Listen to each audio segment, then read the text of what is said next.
Hey, this is United in Green. Hey, we have tonight just the two of us. It is myself, of course.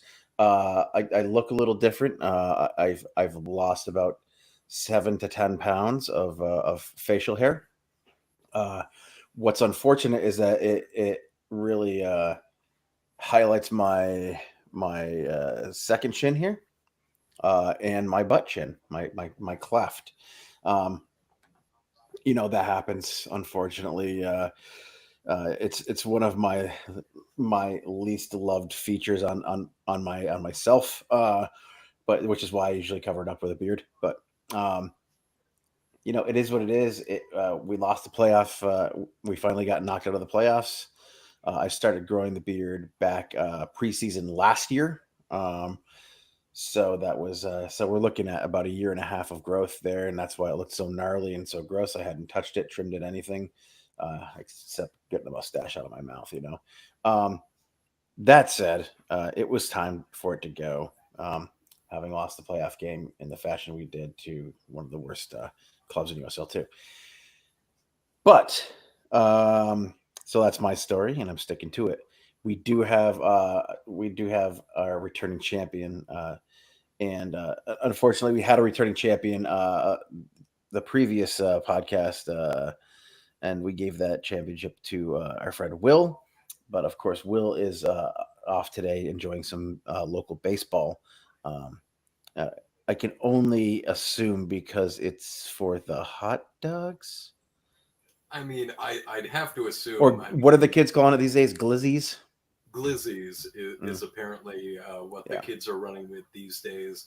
I will say, at the last hot dog mayhem that I went to, I put down what was it, 8 hot dogs and 3 beers over 9 innings, which I don't think is that bad. Um, could have been a lot worse. I had room for more, That's and admirable. That's admirable. thank you.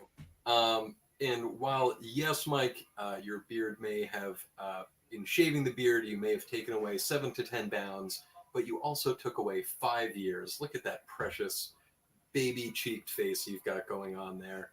I Um, know. I've been banned from ever shaving my beard because my wife has never seen me without it. So Wow. yeah. And after almost 11 years now, she has no desire to see me without it because I also have that non-chin underneath this luscious scruff is no chin whatsoever. I'll tell you when. So Lucas was away at camp when I did it. He was at camp in UNH. Having a good time. No parents and just buddies. Um, but I did it when Lily was at volleyball practice, and my wife, my wife went and picked her up and brought her home, and they walked in the door, and she looked at me, and all the way from the kitchen into the living room, and she saw me sitting in my chair. Um, and she looked and said, "I'm going to walk out. When I come back, that beard better be back on." Oh, Lions Bridge just equalized in the 22nd minute against our hated rivals from not the seacoast of New Hampshire. It is now 1-1, 22nd minute, going into the 23rd. It's raucous crowd there at Lions Bridge FC. Fantastic. Up the bridge, Up the down with bridge. sea scum. So anyway, yeah. So let's get it. Let's get right into it then. Let's All get right, right into it. That let's was keep a this big. Yeah. Let's get this going. They got the blue smoke going. Let's get our own green smoke going here. So the last we talked to you folks, I think we were going into a match with Reading, Reading United FC, whatever they are, city. Mm-hmm. Um, they had like four names. I don't know why, but that's fine. We we went into that game not knowing much about that team. We squeaked into the playoffs with a win against Western Mass. Turned out we didn't even need that win. We just needed a draw out of it, but we did squeak in. We get to play Reading. and I know that you were not available for that game um, to go to the stadium, but to Virtue Field.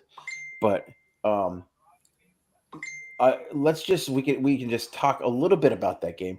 That game that game featured a lineup of players that we were likely looking at for the last time. It was the last time we saw Benny Prego, right? It was the last time. No, we didn't even see Javi in that one. I mean, there were a lot of players that were quote unquote missing, but when you have something like that, um, we have you have a lot of players that step up. Did you get to watch the game? You got to watch the game from home, hopefully, right? Yep, I did get to watch the game from my sickbed of the couch.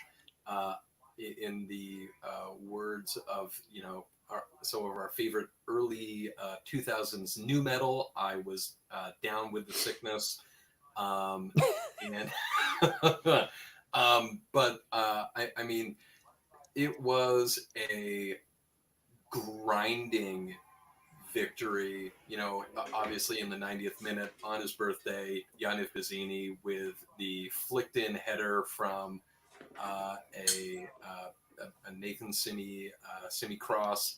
And, speaking of people stepping up, um, Simeon over like the last couple games of the season into the playoffs had some just outstanding performances against Reading. He was fantastic against the Rough Riders. When you have such a key player like Benny Prego, who is unavailable for selection, unavailable to play, having Simeon step up and play the way he did, um, it's it's what you need to be able to even make it into the playoffs to begin with. Um, and we got to see a virtually unchanged lineup from like you were talking about that Reading game into our two games that we got to play in the playoffs proper. Um, and I think that you and I, and then certainly myself and Tyler, were talking about it at Vivid. you know, we we basically played what 4 games in 8 days, essentially, Yeah. um, and that was just you know just proved to be one hill too far to climb, quite frankly. Right. I feel that this Reading,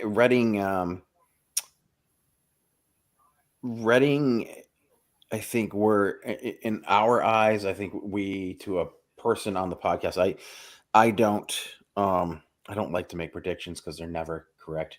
But I think to a person, we felt that Vermont Green played in a tougher division, played with tougher opponents all season long, um, and that we had probably the upper hand on Reading. Um, however,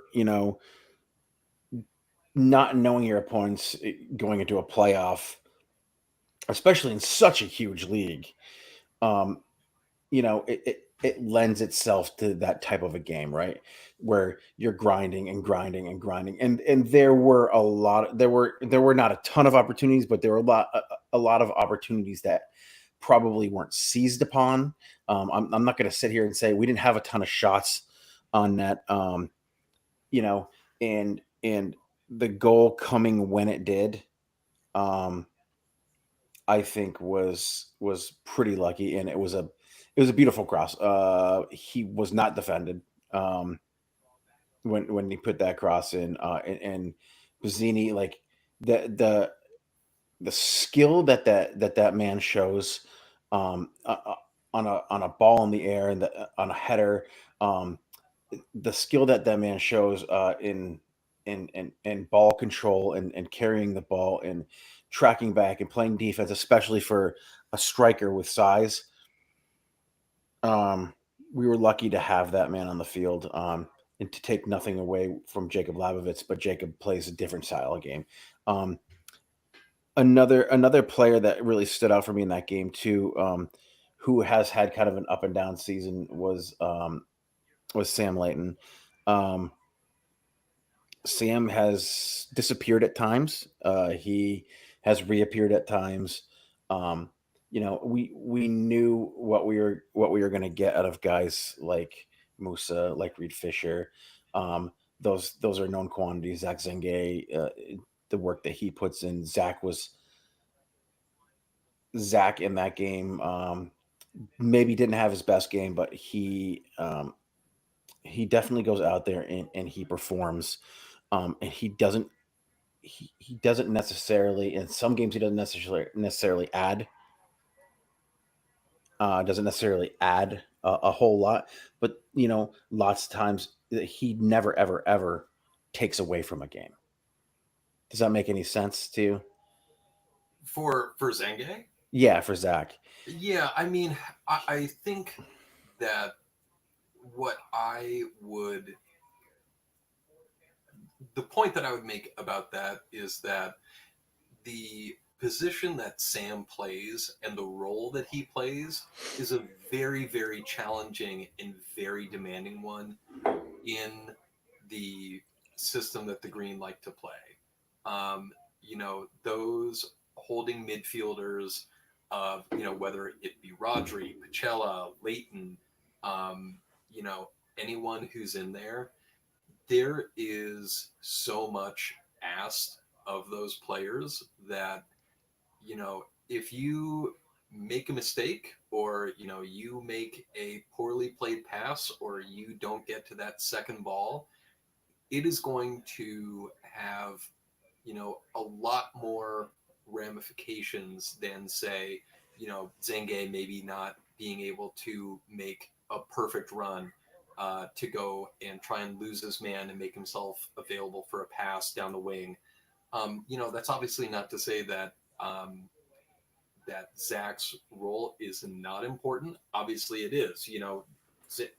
Zenge and all of the other attacking talent that we have on this team obviously also do have a key role, but it's not as um, well. I mean, the I just feel like there's an added measure of um, maybe peril or just challenge for those holding midfielders Sure. in our scheme that like I said, if you make a mistake, the kind of magnitude and opening kind of that high line defense that we like to play, uh, you know you can get easily cracked open, as we saw against the New Hampshire team. If you make Right.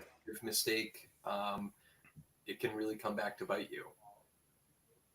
And the New Hampshire team just went up 2-1 um, in the 30th. So, um, let's get on to the playoffs proper, because that was a Reading was a play-in game. Still the playoffs, but I mean it was a play-in game. So we get into the round of 32, the final 32. We've got to play Long Island Rough Riders, who um, generally uh, are the class of their division. They are generally a highly attacking team. They play wide open.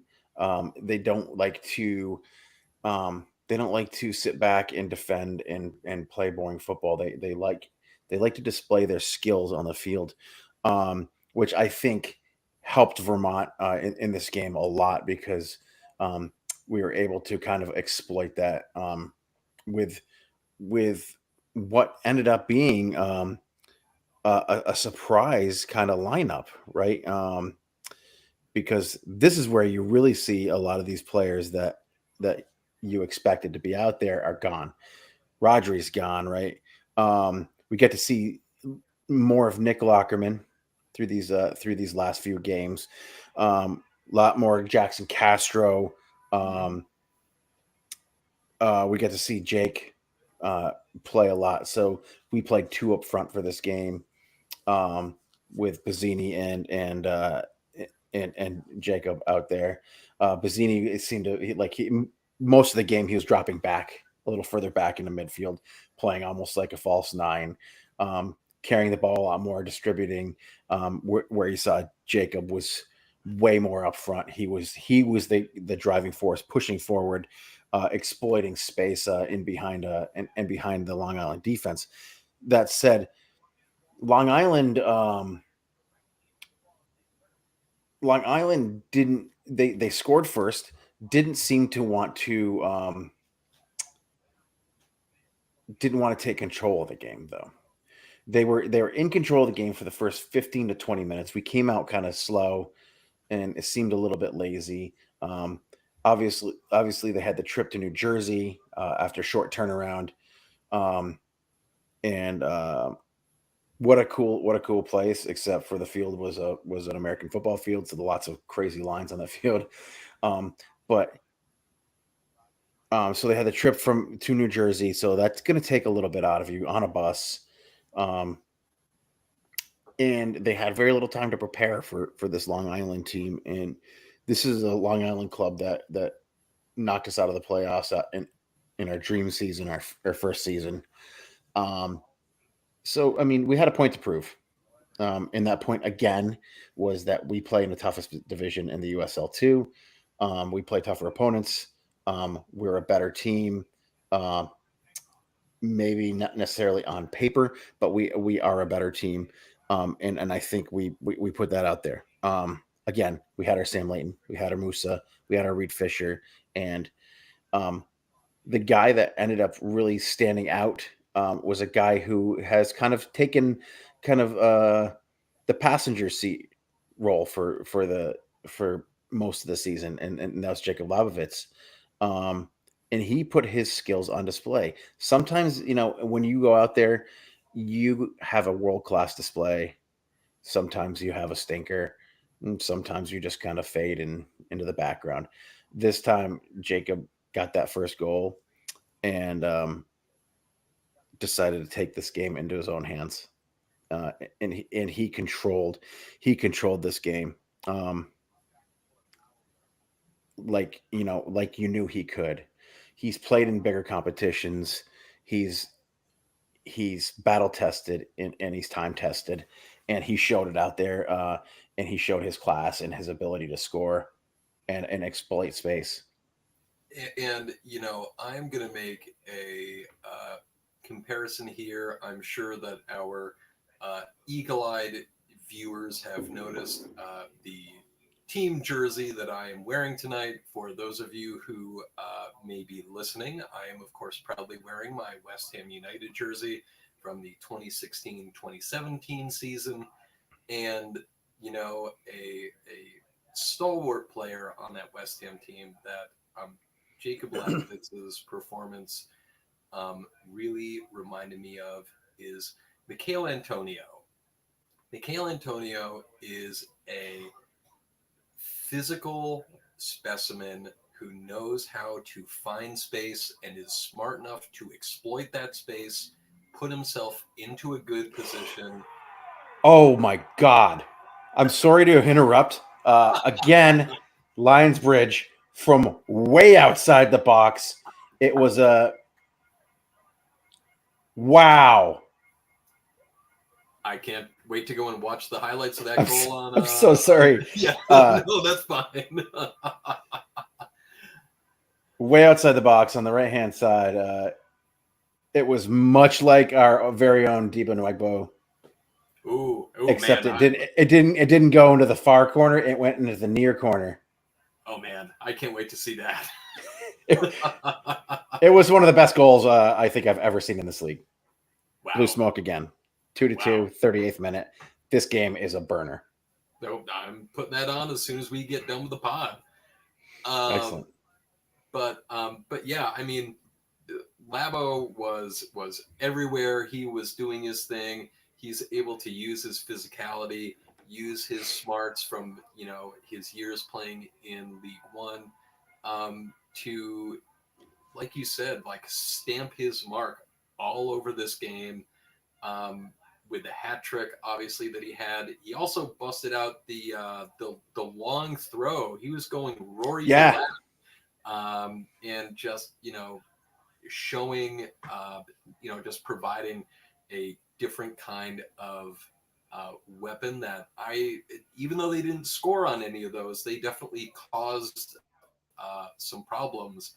But yeah, I mean, an outstanding individual performance from Labovitz on the night. That was a very solid uh, team game. Jaheim Wickham had some great saves in this game. Jaheim for the last 3 games that we played Western Mass. In and we'll get into the final game of the season that ended our season too.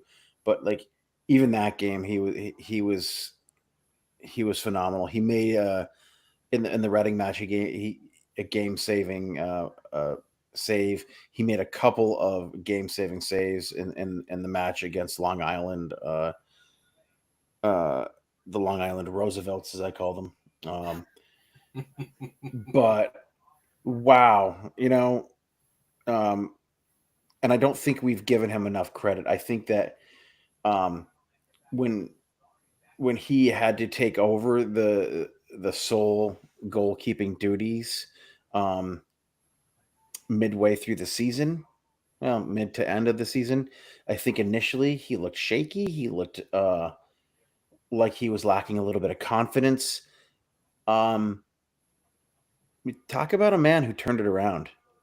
I think with a keeper, I'm obviously I was never a soccer player, um, but I can tell you that like watching over the years, I know I know when a player isn't necessarily very comfortable, and especially with a keeper, you all it takes is that one big save, right?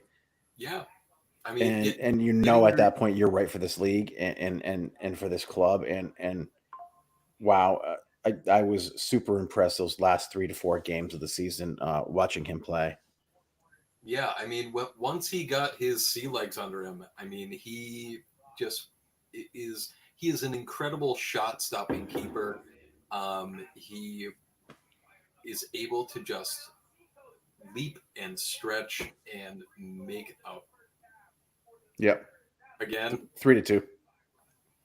Yeesh, 41 minutes. they're burning down the barn. The scum scored. Anyway, Uh, yeah, go ahead with Jaheim. I'm sorry.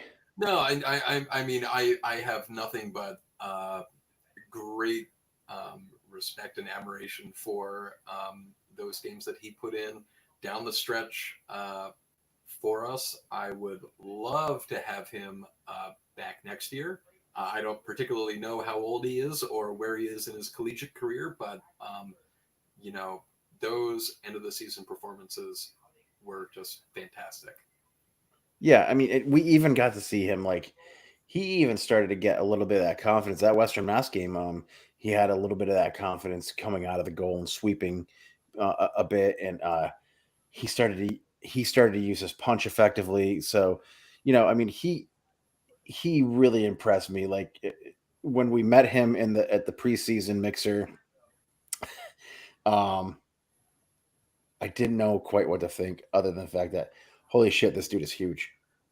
Like he's a big human, like tall, right? He's a big, tall dude, and he was quiet and like reserved, and I'm sure he was trying to suss us out too. Like what are all these dudes? Why are all these middle aged dudes here looking to meet us college kids? I mean, the Green Mountain Boys are a weird bunch, you know. We have some pretty crazy fandom for but it's something we've been starved of most of our soccer loving lives, so in Burlington. So um I think that he learned, and a lot of these new players learned that too, so we got lucky in that. So yeah, 3-1 result. Jacob gets the hat trick. um Great. I love it. I love that for him. I think again, Zach Zenge played a huge role in this game. Um, Actually, both games in New Jersey, Zach played a huge role. I think he was everywhere, and it showed a little bit more of his game. He doesn't necessarily need to score a bunch of goals. He'll score a handful of goals here and there. And he was just kind of starved of goals for most of this season, which is unfortunate. But it doesn't take away from his overall game. Um, we also got to see, we got to see Drexler back in the lineup. Well, back on the team sheet and the substitutes, which was great. And we got to see Drexler come out in the last game too, which we can get into right now because we're watching them. I'm watching them on TV. We're about to go into halftime here, um, but we win that game. We move on. Have a game 2 days later, 2 days later. Um, and at that point, the fixture congestion for a club like Vermont um, becomes an issue. Um, and we saw that in that first half. They were just drained of energy. They were pooped, man. They really Yeah, had nothing left in the tank. They had played three very, very high stakes games in a span of like 6 days. yeah, And you can say what you want about fixture congestion in the pro leagues and especially in a league like the Bundesliga, the English Premier League, where they have two added domestic competitions on top of European competitions, on top of league competitions. Like all of that stuff starts to get jumbled, but those are highly skilled, highly trained, fine-tuned machines of athletes. These are these are young kids, these are young college kids playing in a summer league. Um and these kids don't have they're just coming into their professional careers, and they don't have that same type of sure, they're young kids, but they don't have that same type of training to be able to keep up with that type of a pace. They don't even play like that in their own leagues when they're in college, right? yeah. I, So I mean, like honestly, I truly, as great as that game against Reading was, I truly think it's the playoff, the play-in game is what killed us. Kind of like in terms of cumulative, um, like lack of rest for the team, having to go and play that one extra game. Like, yes, you could argue that they actually played one less game because the game against the Boston Bolts got rained out. But I mean, when it comes to all those games happening so quickly, just having, like I said, having to play that game against Reading just kind of, like you said, it killed their legs. And you definitely saw it in that first half. Um, it was the third game in a row of basically an unchanged lineup. Um, you know, uh, Pfeiffer was going with the hot hands who were out on the field, and more power to him on that end. But just the wear and tear got to us, and of course it happened against that fucking team from New Hampshire, who none of us can stand. And that really sucks because I know that all of us at Vivid were hoping for a really good result, but I think a lot of us kind of were expecting in the back of our heads that this was going to be, that the result that happened was going to be honestly what was going to happen. yeah, yeah. Like I said, these kids aren't built for this. They're not built for this kind of structure. And what have we been? And you know, obviously, again, I'm not a coach. I'm not a soccer mind at all. But what have we been saying about this? And not to dig out the team or anything, but what have we been saying about this team all year long? Um, it's hard for me to say because I don't like to be hypercritical of the the the the club or the decisions of the coaching staff. But what I have been saying, and what I think what some of us have been talking about all year with this team, in particular this year's club, and we'll get more into that in our season wrap up. But it was also it wasn't just the tired legs. It was also the case that when plan A doesn't work, we don't have a plan B. There was no plan B in this game. Um, I mean, they and tried. I think that's where, and I think, and they do sometimes try, but like, if you don't plan for a plan B, you can't just install a plan B and expect something to work, especially with young kids like this who have been playing a certain way the entire season. There hasn't been a ton of um, system changes, lineup changes, that kind of stuff. You know, until it's necessary, and and just throwing guys at things or throwing attackers at things when you're down doesn't necessarily get you what you need. And I think that tactically, um, despite the tired legs and everything, I think Pfeiffer made a mistake tactically in this game, um, with his substitutions and with and not being. This is the fucking third time you're playing this team. You should have some sort of plan down there. They were, you know, Pete Goats were also playing without players, right? Without a certain amount of players. I mean, we got we got run over and run around by Ted Healy all game again for like the third fucking year in a row. That guy won't leave that club ever. I don't know. I'm sure he's been offered an MLS contract somewhere at some point. He will never leave because that's what those kids do. They never leave Peacoats United. But um, I just I think that, like, you know, and I'm probably not going to be loved for saying it, but I don't know what Pfeiffer is really, really great at where his strengths lie. He is a absolute fucking master recruiter. Master recruiter. He's good at selling the club. He's good at selling the region. He's great at selling the fans. Um, and when a salesman goes out and you know, gives that bill of goods and gives that preview of what it will be like to play here, and then the players show up. That's why players return, right? Because you see some of these kids bounce around from to USL2 teams all over the place. We have returning players because of that, his recruiting. I just think that his inability to change the style of play and prepare for an eventuality of the other team being more well prepared, it has been kind of lacking, especially in this season. This is the deepest squad we've ever had. So I think that yes, the kind of lack of a plan B is it's it's definitely a thing.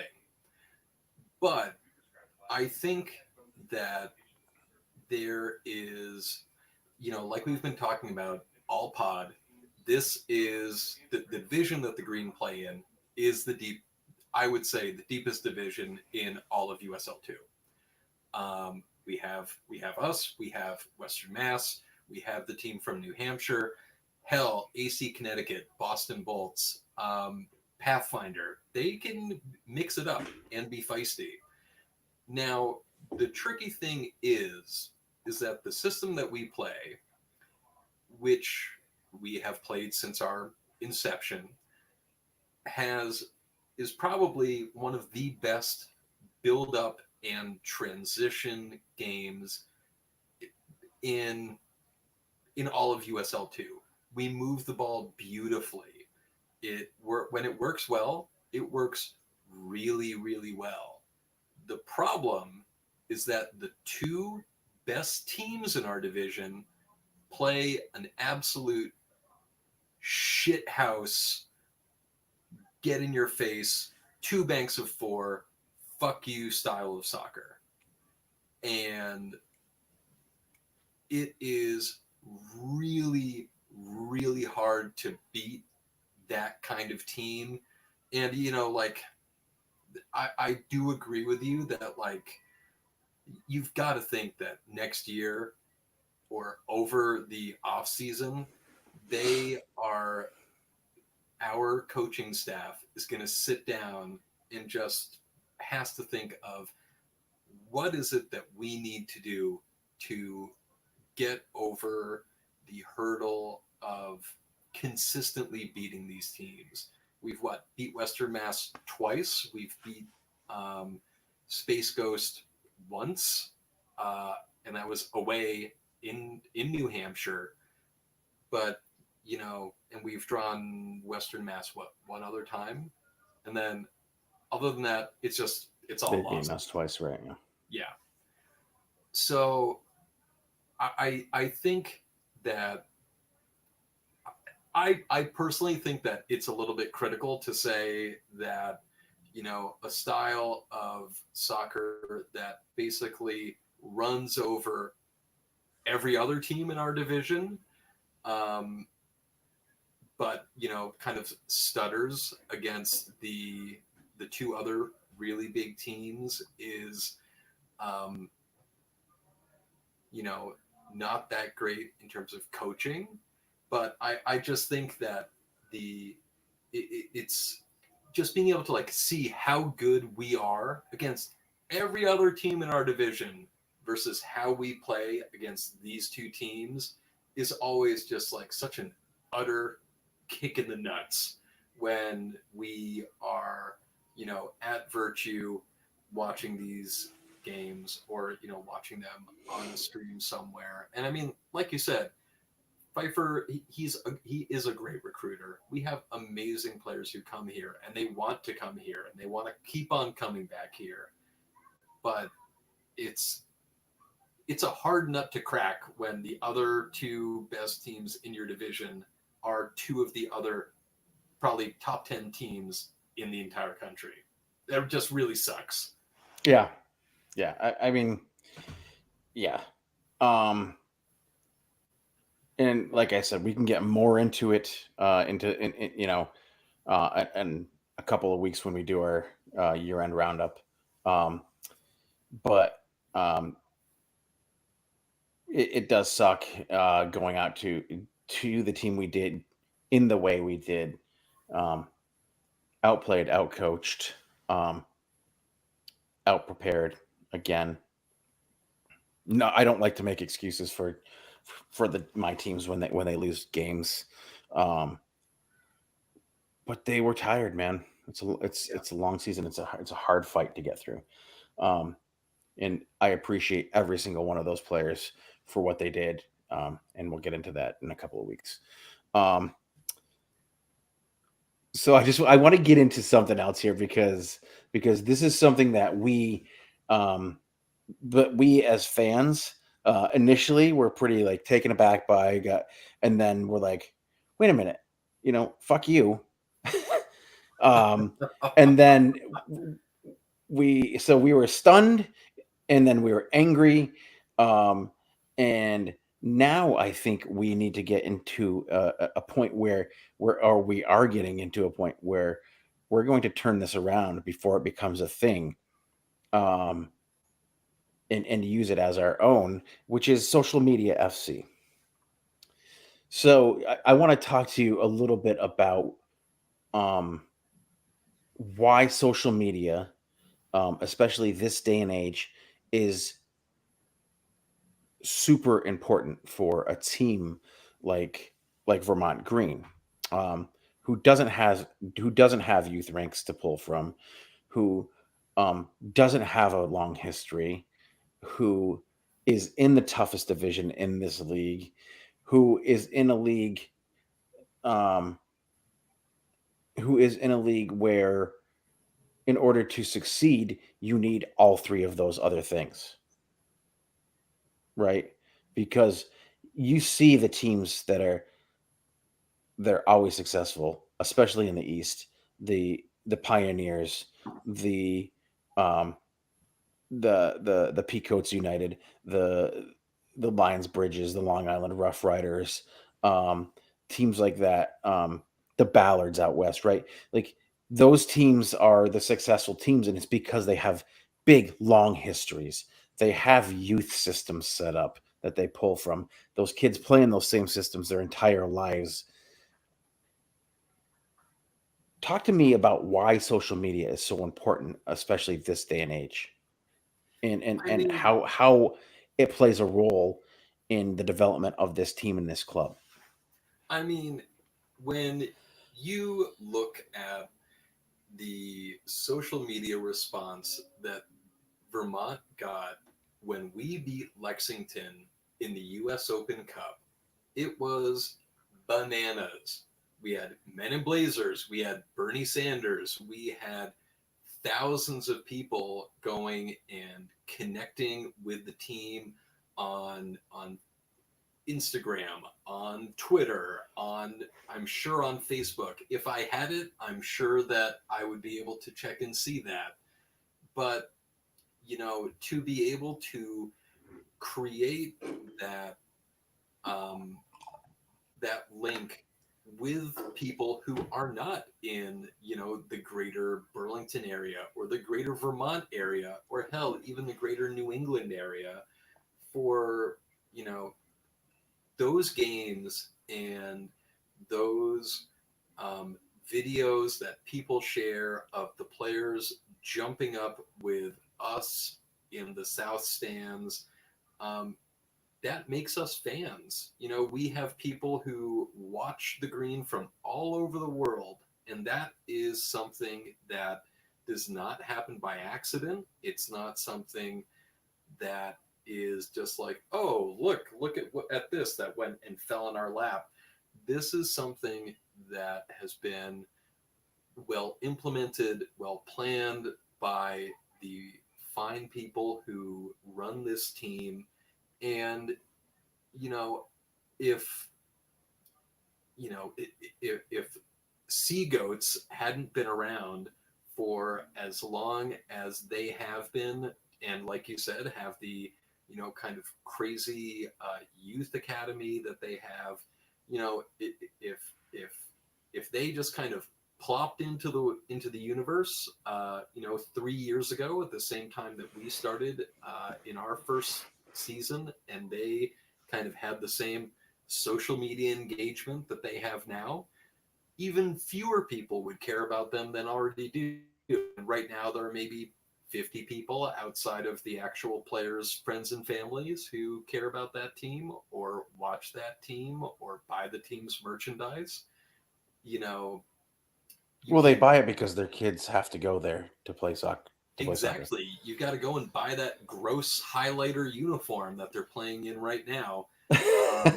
But I mean, I think that it would be one thing to derisively call the Greens social media FC if we didn't have any fans. But, look at how many people were at the game where, um, what's his face? Marco De Santos went and, yes, he scored an amazing goal. It was a beautiful individual effort. It was. And he got to score that goal in front of almost 3,000 people because those are the fans that come out to every single home game for Vermont, whether it is a league game, whether it's a incredibly fun exhibition game against Juba Star, or our friends up from Montreal, from up in Laval for the women's game. Um, you know, this team has a wonderful outreach of fans who actually come to the game, and for fans who have no other way to interact with us other than on social media. And you know what? If there are folks out there who, it's truly their only way to connect to the green and to the players and to the mission and to other fans, you know what? They're going to use that social media, and hopefully they will be able to come to a game at Virtue at some point. And you know what? The more fans we get, the more fun we're going to have, the bigger a party we're going to be able to throw. And at the end of the day, we're going to get even more fun players to come and play in front of us. So, you know what? Uh, I will take Social Media FC as a badge of pride, my friend. Yeah, I can tell you in my research of Reading United AC or FC, whatever they were, um, I did connect with the club. They also have a very nice social media game, um, very similar to ours. You know, guys getting on the bus, guys pictures of guys getting off the bus. You know, good videos of celebrations and goals and that kind of stuff. I think that social media FC is the way to build a club now. It's the way to build a club, and just by chance, luckily, we have you know Patrick Inferna as one of the founders and owners of this team, who happens to be, you know, who happens to be and have been a social media director and of clubs worldwide. Yeah, I mean, he has been involved in social media in soccer and football, you know, and just happens to be one of our owners. You know, we have the great kids. We have Matt Wolf, who happens to just be one of our founders, and he's one of the great kit designers and look designers in the history of the game. It's it you know we have just Sam Glickman, in his own right. Like, we have guys who have been in and around the game for their entire lives, and working in the game their entire lives.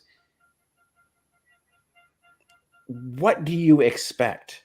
How do you expect them to just go out and say, "Hey guys, come play for the Vermont Green. We're gonna have a good time in front of our 45 fans"? yeah. I mean, you're not going to get Yaniv Bazzini getting #1 on the Sports Center top 10 if you do not have a strong social media game. Yeah, yeah, and again, I'm gonna go ahead and say it again. We don't have a youth system. A great we do have great youth programs in you know in the Burlington area with Nordic and BFC and Far Post.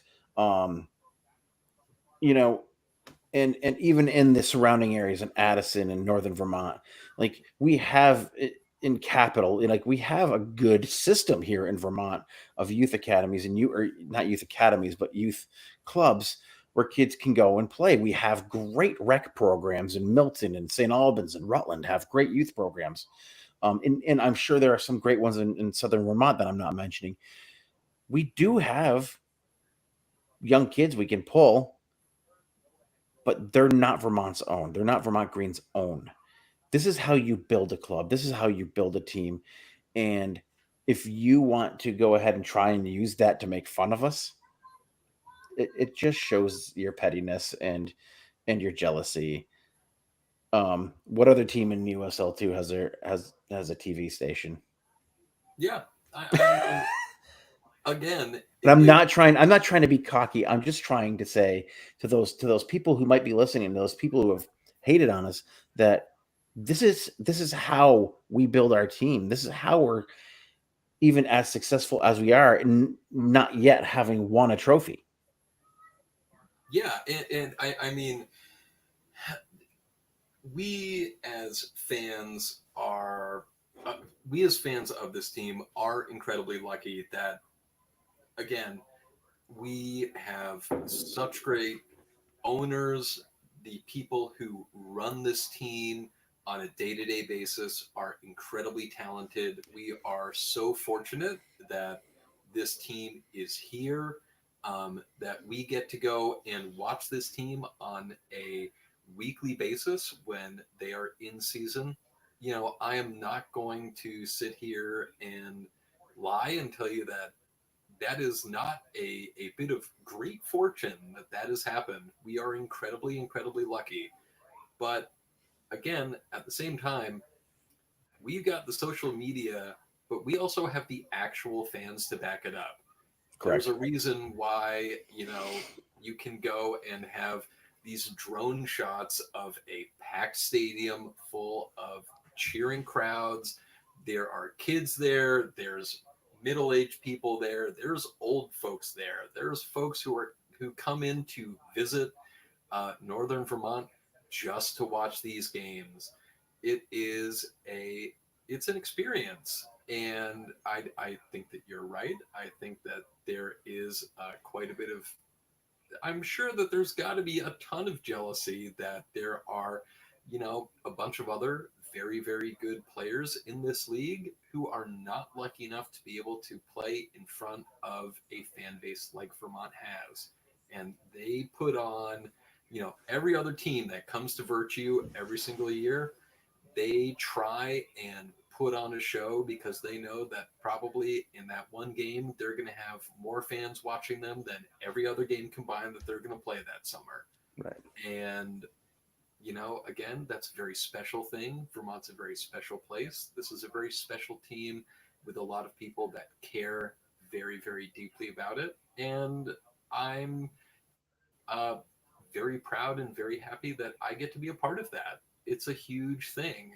And I think that we should really celebrate that and, be glad that we have something to go and nerd out about and, make these fun, goofy podcasts about that we, just get to sit around and bullshit about. It's,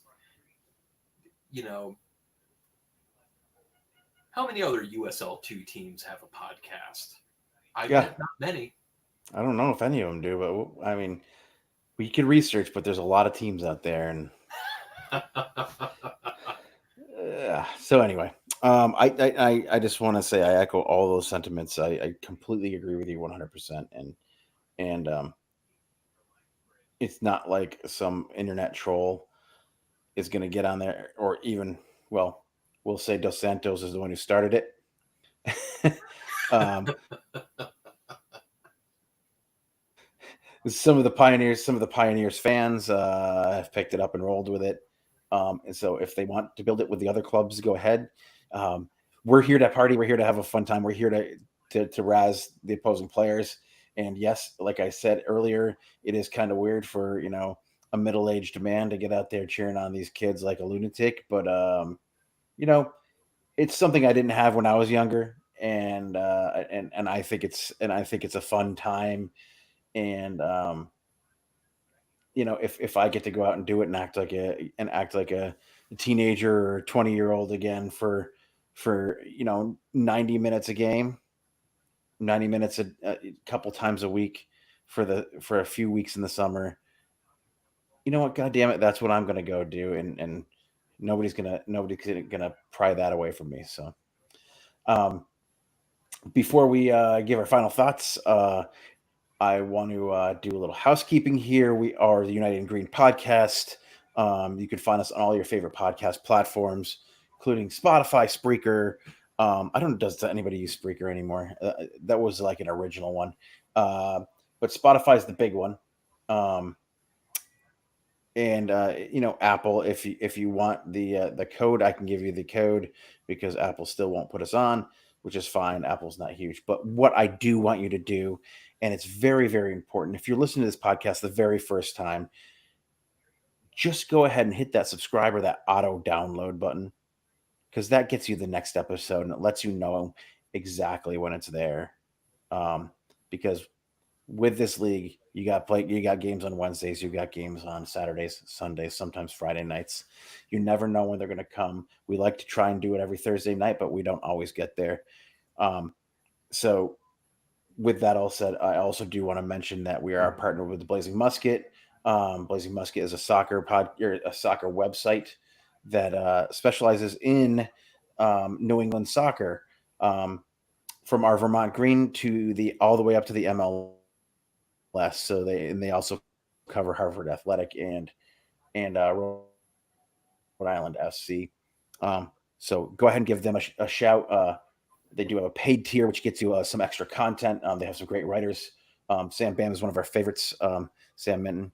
Find him on Insta. Find the Blazing Musket at theblazingmusket.com, and just think about giving their paid tier a shot. It's good content. So let's get to final thoughts. Hey, speaking of social media, follow us on social media. That's Unite correct. Green Green. We're there on Instagram. The I don't Green post Mountain as much Boys. as I want to, but I mean, the Green Mountain Boys are on Instagram. We're that's on correct. Twitter. You We have our own know, website. we do have our own website. I haven't written anything for it for a little bit, but I need to get on that. I'm going to get on it a lot more in the off season.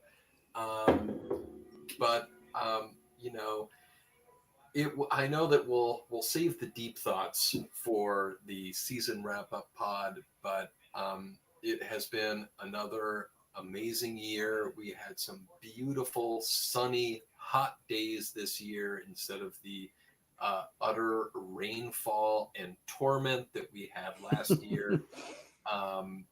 You know, and I'm looking forward to next year. I'm looking forward to more tifos. I'm looking forward to more fun in the sun. Um, and you know, if you're listening, I hope that you come to some more games next year. Hopefully, we'll have some more women's exhibition matches.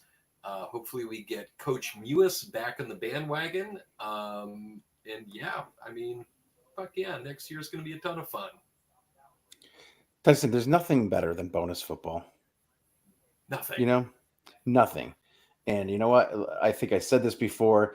If we find a league for our women's team to play in, whether it's exhibitions or whether it's a league, a proper league, I'm happy to buy season tickets to two different teams that both wear the same uniform and both play for the same club. Um, because the action's hot no matter what you get. Unless it's March and it's 17 degrees outside. But we like those games too. Yes, we Um, do. Again, that's bonus football. So what in my sign off tonight, I'm going to talk about a very very special guest, 4 to 2. I'm going to talk about a very very special guest we're going to have next week. Um, we don't have any games to talk about. It's not our season wrap up, but we do have a very special guest. A club legend, all time leading scorer, Yaniv Bazzini, is going to come on with us. Um, and we're gonna talk to him about what it's been like to play for the Vermont Green, as he's probably likely moving on.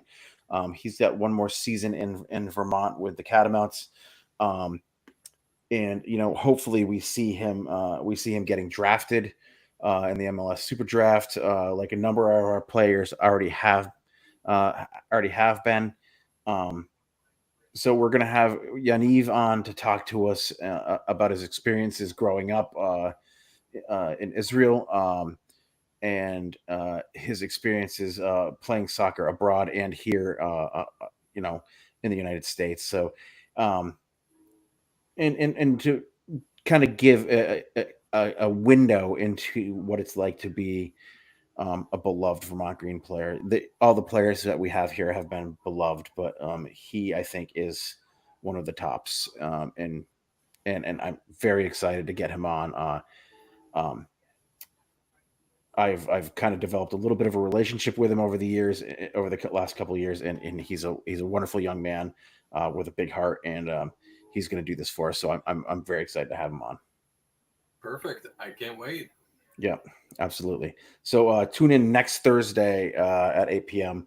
You can watch us on the stream, or again, sometime probably mid morning on Friday. I'll have it all edited up and we'll get it out to you on your podcast platforms. So until the next time we see you guys, which will be Thursday, we're going to go just say up the green. Up the green, baby.